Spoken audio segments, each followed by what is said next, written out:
Hey you, and welcome to this video where I will help you out how to install Notion for PC. And for this we fill in Google Notion download.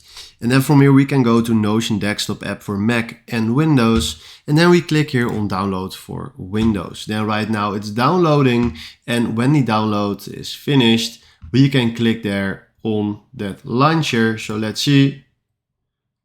All right, it's done. Now we click on it. Right now he's loading and he's installing Notion on our PC.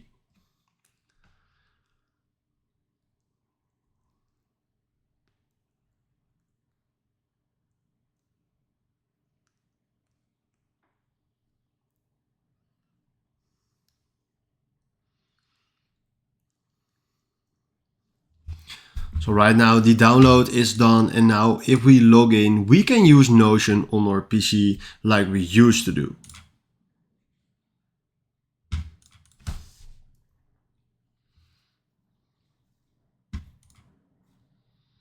So I logged into my profile, and right now, if you can see, we can log in to Notion application and we can use Notion as an application on our Windows PC. So this is exactly how this works. Hopefully this video was helpful for you. Thanks for watching and have a wonderful day.